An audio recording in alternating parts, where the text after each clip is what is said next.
না, এটা কোনো বিয়ে বাড়ির ছবি নয়, এটা ডিএ ব্লকের একটা ওয়েডিং রিসেপশন। ডিএ ব্লকের এক রেস্টুরেন্টের ছেলের বিয়ে বলুন, ওয়েডিং রিসেপশন বলুন, যাই হোক তারই একটা ভিডিও। ওয়েডিং রিসেপশনটা হয়েছিল বাইপাসের ধারে বোট ক্লাবে, রিভারসাইড স্পটে। ডিএ ব্লকের বিয়ে বলুন, রিসেপশন বলুন, আমি ছবি তুলতে যাই, অবশ্যই বর বউয়ের কিছু ছবি তো থাকেই, তবে মেইনলি থাকে ডিএ ব্লকের রেসিডেন্টদের। এই ভিডিওটাতে ডিএ ব্লকের রেসিডেন্টদের আর কিছু কিছু ভিডিও ক্লিপ দেখবেন।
এইবার শুরু করলাম ডিএ ব্লকের রেসিডেন্টদের ছবি তোলা।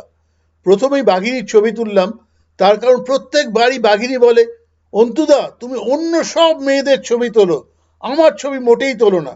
তাই এইবার আর সে অভিযোগ করার জায়গা রাখলাম না, প্রথমেই বাঘিনী। তবে সত্যি কথা বলতে কি, প্রথমেই বাঘিনীর ছবি তুলিনি, প্রথমেই বোধহয় তুলেছিলাম সীমার ছবি, কিন্তু ইচ্ছে করে বাঘিনীর ছবিটা সামনে নিয়ে দিয়ে দিলাম, যাতে বাঘিনী খুব খুশি হয় আর আমার সঙ্গে ঝগড়া একটু কম করে। অনেকেরই ছবি তুলেছি আর আমার বেশ ভালোও লাগে এই ছবিগুলো তুলতে। ডিএ ব্লকের এই বিয়ে বলুন কিংবা অন্যান্য যে কোনো অনুষ্ঠান বলুন, সেটা একদম একটা গেট টুগেদারের মতো। সবার সঙ্গে দেখা হয়, আড্ডা হয়, গল্প হয়। আবার এই 14 তারিখে ডিএ ব্লকের লেডিস ক্লাবের আনন্দমেলা আছে, সেখানেও আবার এই একই ঘটনা ঘটবে। আশা করি আপনারা সবাই আসবেন আনন্দমেলায়, খুব মজা হবে। লটারি আছে, আর আছে খাওয়া দাওয়া প্রত্যেকবারের মতোই, আর কেনাকাটা তো আছেই। দেখা হবে নিশ্চয়ই। এই ক্লিপটা যে দেখতে পাচ্ছেন, এটা কিন্তু মেইন কোর্সের নয়, এটা হলো স্টার্টার্স। এখানে লাইভ কাউন্টার আছে, এখানে নানা রকমের জিনিস পাওয়া যাচ্ছিল। আপনাকে জাস্ট বলতে হবে আমার এটা চাই। ফুচকা থেকে শুরু করে আলু টিকিয়া আর এমনি চাট, কি নেই সেখানে, ওয়ান্ডারফুল।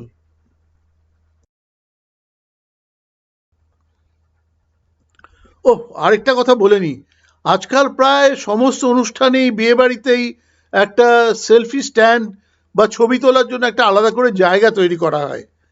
আমার এই নিয়ে কিছু বলার আছে। যারা এটা করেন অনেক চিন্তা করেই করেন, কিন্তু এখানে না আলোটা ঠিক মতো অ্যাডজাস্ট করা যায় না। বেশিরভাগ জায়গায় খুব স্ট্রং ব্যাকলাইট হয়ে যায়, যার জন্য ছবি খুব ভালো হয় না, কিংবা ছবি তোলার পরেও প্রচুর এডিটিং করতে হয় সেই ছবি বার করার জন্যে। এটা আরেকটা জায়গা ছিল, এখন যে ছবিগুলো দেখছেন সেখানে কিন্তু ওয়ান্ডারফুল, সেখানে ব্যাকলাইট ছিল না, কত সুন্দর ছবি হয়েছে, সেরকম এডিট করতেও হয়নি, ছবি তোলার সময় নানা রকম অ্যাডজাস্টমেন্টও করতে হয়নি। ছবিটা কিন্তু এরকম হওয়া উচিত। যারা অর্গানাইজ করেন তারা যদি কোনো ফটোগ্রাফারের সঙ্গে কথা বলে নেন আগের থেকে, তাহলে কিন্তু এই অসুবিধাগুলো ফেস করতে হয় না।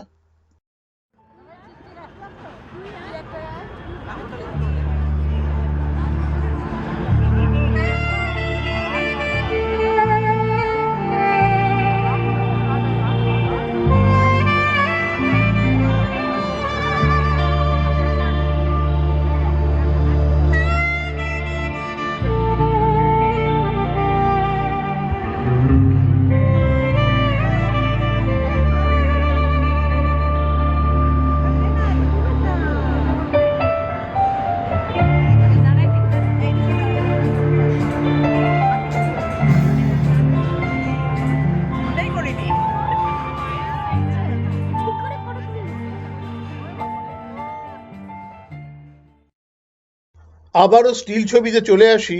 আর এইখানে বেশ কিছু ছবি একটু কায়দা করে এডিট করে দিলাম, দেখলেই বুঝতে পারবেন।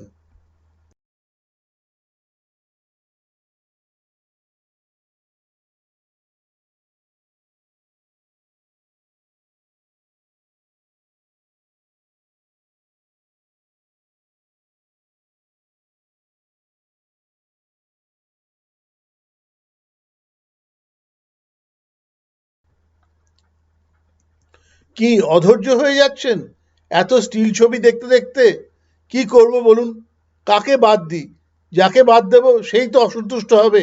ছবি তো তুলেছি এবং ছবিও চেয়েছে, তাই সবার ছবি দিয়ে দিলাম। একটু ধৈর্য ধরে দেখুন।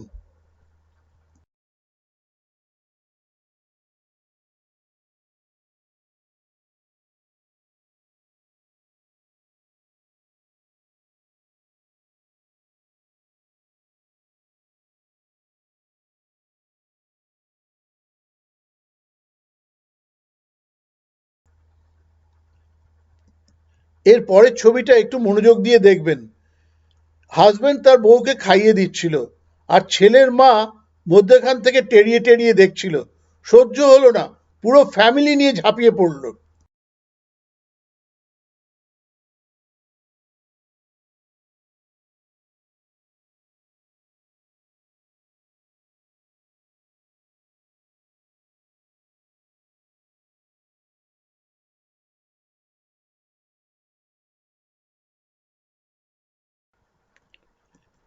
এই অনুষ্ঠানে যে মেইন ফটোগ্রাফি আর ভিডিওগ্রাফি করেছে সে আমার পূর্ব পরিচিত, বলতে পারেন বন্ধুস্থানীয়। তাই ওর সঙ্গে কথা বলেছি, ওর হয়ে যারা ছবি তুলছিল তারা সবাই দেখেছে আমাকে। তাই আমাকে আর ফটোগ্রাফারদের যে দৌরাত্ম্য সেটাকে ফেস করতে হয়নি। অনেক বিয়ে বাড়িতেই আজকাল ফটোগ্রাফাররা এমন করে যে ছবি তোলা খুব ডিফিকাল্ট হয়ে যায়।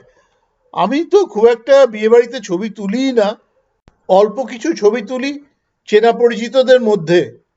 আশা করি আপনাদের এই ছবিগুলো দেখতে ভালোই লাগবে, বিশেষ করে ডিএ ব্লকের রেসিডেন্টদের। সারা সন্ধ্যের একটা অনুষ্ঠান মাত্র 11 মিনিটে কভার করা। আর ডিএ ব্লকের রেসিডেন্টদের জানাচ্ছি, যদি কারোর কোনো ইন্ডিভিজুয়াল ছবির দরকার হয় তাহলে আমাকে জানাবেন, আমার কাছে আছে, আমি আপনাকে পাঠিয়ে দেবো।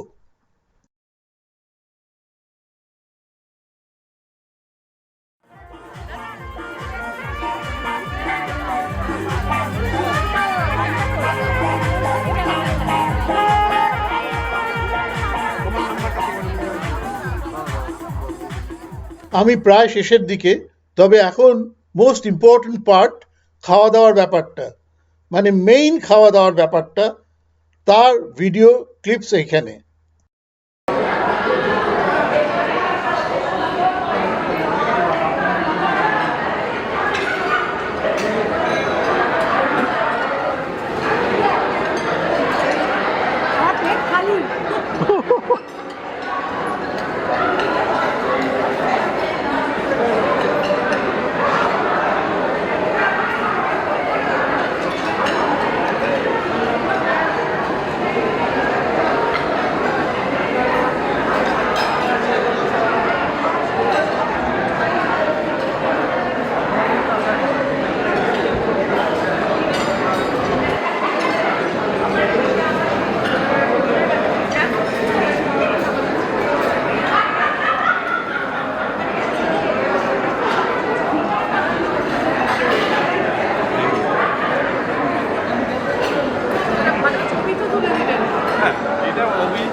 এটা আইসক্রিম সন্দেশ।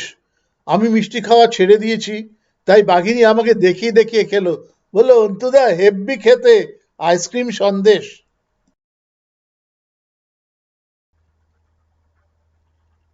এটাই প্র্যাকটিক্যালি শেষ স্টিল ছবি। পুলম আর অমিতের সঙ্গে বাঘিনীকে নিয়েও তুললাম, যাতে কমপ্লেন না করতে পারে।